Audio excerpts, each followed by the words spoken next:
नमस्कार, between the lines with Niranjan में आपका स्वागत है। आज हम बात करेंगे उपराष्ट्रपति के चुनाव की घोषणा हो गई है और जो एनडीए के उम्मीदवार हैं राधा कृष्णन वो जीत गए हैं और जो जस्टिस बी सुदर्शन रेड्डी थे उनकी हार हुई है। ये पूरे प्रक्रिया में जो विपक्षी दलों का जो रुख रहा, कांग्रेस ने एक खड़ा करने की कोशिश की कि हम नैरेटिव नया दे रहे हैं और आइडियोलॉजी की लड़ाई है, तमाम चीज़ें हुई इस बीच में। आखिर विपक्ष को और ख़ास तौर पे कांग्रेस को इस पूरे इलेक्शन से क्या मिला, उपराष्ट्रपति के इलेक्शन से क्या मिला, इसको हम समझने की कोशिश करेंगे। और हमारे साथ हैं हमारे दैनिक जागरण के राजनीतिक संपादक आशुतोष झा जी। आशुतोष जी, अगर शुरुआत ही करें यहीं से कि कांग्रेस को क्या मिला।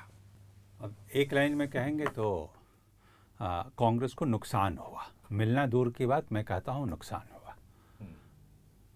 अब अगर कोई आपके जाहिर तौर पर सवाल आपका यही होगा कि नुकसान कैसे हो कैसे हुआ? बिल्कुल, नुकसान देखिए ऐसे हुआ कि अभी अभी जब सेशन खत्म हुआ और सेशन खत्म होने के बाद तक अभी तक एक नैरेटिव ये चल रहा था कि विपक्ष एकजुट हो गया है।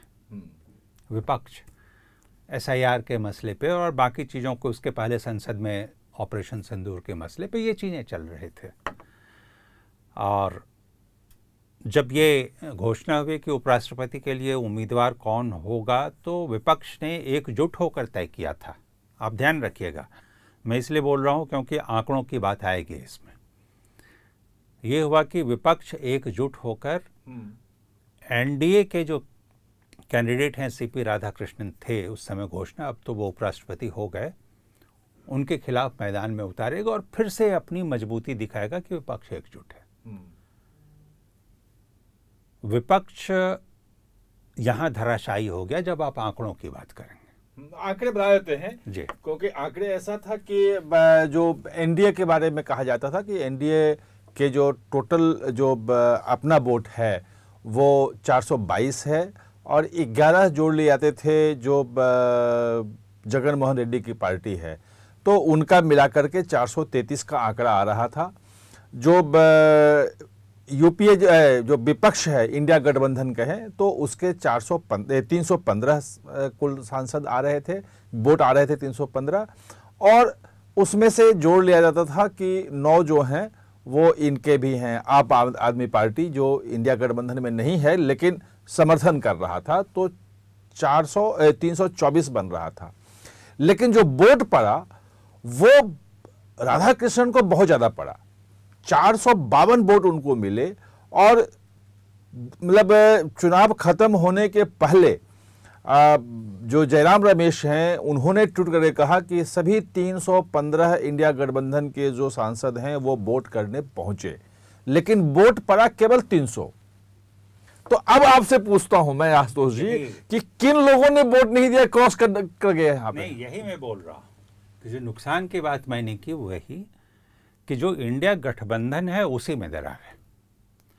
बात है कि अगर आप आइडियोलॉजी की बात हुई थी कि सीपी राधाकृष्णन के खिलाफ हमने कैंडिडेट उतारा है, आइडियोलॉजी। अब चूंकि आपने बिटवीन द लाइंस की बात की तो पहले यही समझिए ना कि आइडियोलॉजी क्या है, अपोजिशन की आइडियोलॉजी क्या है। अपोज करना है किसी भी बात पर। लोकतंत्र में आइडियोलॉजी ऐसी विपक्ष की नहीं होनी चाहिए कि क्यों?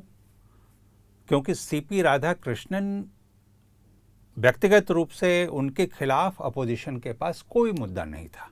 जैसे कि सत्ता पक्ष की ओर से उठाया गया जो विपक्ष के कैंडिडेट थे रेड्डी, उनके खिलाफ एक मामला आया कि सलवा जुडूम का पर जिस तरीके से उन्होंने फैसला दिया उसके कारण नक्सलवाद की लड़ाई कमजोर हो गई।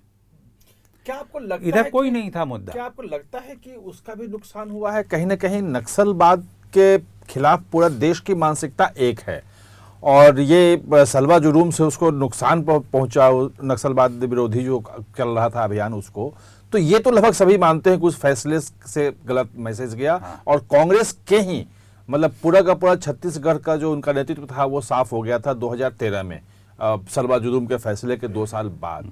तो क्या आपको लगता है कि उसका कुछ असर पड़ा और कुछ सांसदों ने जो है वो अपने अंतरात्मा की आवाज, जिसकी बात सुदर्शन रेड्डी ने की थी कि उस पे वोट दीजिए सब, तो अंतरात्मा की आवाज दूसरी तरफ चली गई? ये हो सकता है, ये भी संभावना है। और जो दूसरी संभावना जो 2 दिन पहले उभर कर आई कि ये जिस तरीके से लालू यादव से मिलने गए, क्योंकि देखिए ये विपक्ष को भी पता था कि इसमें उसके कैंडिडेट नहीं जीत रहे, लेकिन लार्जर नैरेटिव क्रिएट होता है। जो यूथ है, यूथ किस तरीके से पार्टी को देख रही है, पार्टी का बिहेवियर, जो वोट डालने जा रहे हैं उनको भी देख रही है। ये सारी चीज़ें होती हैं यहाँ पर। और सर, और देखिए उसका असर तो हुआ ना कि अगर सत्ता विपक्ष के गठबंधन के 15 वोट उधर गिर रहे हैं, सत्ता पक्ष 24 कह लीजिए ना, क्योंकि अगर आम आदमी पार्टी का देखिए आम आदमी वो दूसरी बात है कि एक तो पहले बात ये कि विपक्ष में क्या है, आम आदमी पार्टी को नहीं गिनती करते हैं। हाँ, लेकिन इसमें तो कई भाई ऑपरेशन सिंदूर हो चाहे SIR का मसला हो, उस समय तो आम आदमी पार्टी को साथ में लेके घूम रहे थे। तो यानी हर मुद्दे पर विपक्ष में मतभेद है। ये बात इस चुनाव के बाद भी खुलकर आ गई और इसीलिए मैंने पहला शब्द आपको कहा कि ये नुकसान हो गया। तो मतलब ये कहीं ना कहीं कांग्रेस अगर कोई पॉलिटिकल व्यक्ति अगर चुनती, जैसे पिछली बार उसने मार्गारेट अल्वा को चुना था, उसके पहले भी पॉलिटिकल अगर व्यक्ति होता तो ज्यादा कनेक्ट करता, ज्यादा लोगों के बीच जाता। देखिए हार तो वहां भी सुनिश्चित थी विपक्ष की, लेकिन पॉलिटिकल कनेक्ट एक होता है, क्या होता है कि हर व्यक्ति का एक अपना कनेक्ट होता है सांसदों के साथ में, वहां पर ये असर होता है। रेड्डी इस मामले में बिल्कुल डिस्कनेक्टेड थे। अपोजिशन भाई वैसे भी देखिए ये लगातार कांग्रेस के खिलाफ जो एक बात आ रही है, कांग्रेस कार्यकाल में भी जब हामिद अंसारी को बनाया गया तो वो कैंडिडेट किसके थे, वो लेफ्ट के थे, लेफ्ट आइडियोलॉजी से जुड़े हुए पूरे थे, जो कि कांग्रेस आइडियोलॉजी से मैच नहीं करते। इसमें भी आज भी अमित शाह ने यही कहा था कि चूंकि लेफ्ट आइडियोलॉजी के हैं इसलिए वो कैंडिडेट बनाया गया है, बाकी कोई दूसरा मतलब नहीं है। हाँ, ये बात सच है, वहीं से हुआ और कांग्रेस मजबूर थी इस मामले में कि चलो एक्सेप्ट कर ले।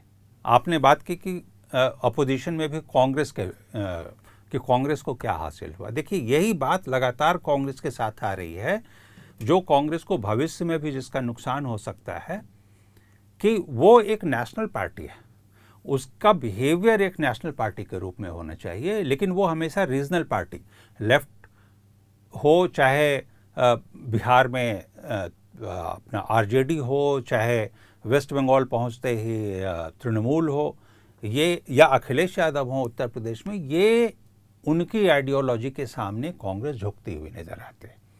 और ये लगातार कांग्रेस का नुकसान हो रहा है इस मामले में, पॉलिटिकली आगे भी होगा अगर कांग्रेस अलर्ट नहीं होती है। तो ये जो मैं कह रहा हूं कि अगर 20-25 वोट कम मिले, और हो सकता है वो आम आदमी पार्टी के सांसदों ने दिया हो या अपना विपक्ष वाला अपना जो सांसद हैं उन्होंने अलग जाके राधा कृष्णन को वोट दे दिया, कुछ भी हो सकता है।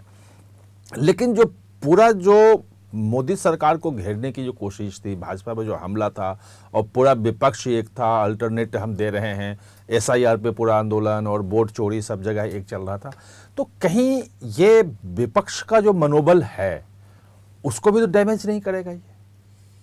देखिए क्या है कि पॉलिटिशियंस बड़े थिक स्किन्ड होते हैं, वो इन चीज़ों से घबराते नहीं, लेकिन पब्लिक में ज़रूर इसकी चर्चा होती है। देखिए पब्लिक में सबसे पहले तो इसी की चर्चा थी कि जो संवैधानिक पद पर बैठने वाले हैं, ख़ासतौर से उपराष्ट्रपति हो, राष्ट्रपति हो, क्या इसमें यूनैनिमिटी नहीं होनी चाहिए अनलेस एंड अनटिल कि उस पर्टिकुलर कैंडिडेट के खिलाफ अपोजिशन के पास कोई मुद्दा हो, लगता होगा कि नहीं ये व्यक्ति इस पद के लिए सही नहीं होगा, ऐसे मुद्दे होने चाहिए।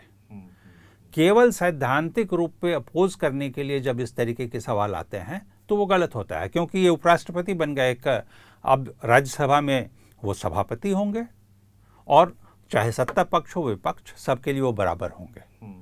तो वहाँ कई बार इन चीज़ों को देखना पड़ता है। तो एक तो ये कि आइडियोलॉजी का नाम लेकर के बिना किसी मुद्दे के विरोध करना, इसका गलत असर होगा, पब्लिक में ये गलत मैसेज जाता है, पहली बात। दूसरी बात जो आपने कही और मैंने भी आपसे बताया कि ये तो साफ हो रहा है ना कि हर मुद्दे पर विपक्ष में मतभेद है, हर किसी का अपना, आम आदमी पार्टी के 9 सांसद जाहिर तौर पर जो रिजल्ट आया है उसके बाद तो ये मान लेना चाहिए ना कि वो तो गए ही गए हैं। जो गठबंधन के हैं, गठबंधन से भी 15 लोग, चूँकि सिर्फ 315 यूनाइटेड इंडिया अलायंस जिसको बोलते हैं उनका नंबर है और वोट पड़े 300, वो 15 कहाँ गए? आप जब उधर काउंट करेंगे तो इनका 322 था, 422 एनडीए के पास पहले से था, उसमें 11 जगन मोहन रेड्डी के जुड़े और बाकी 25 के आसपास।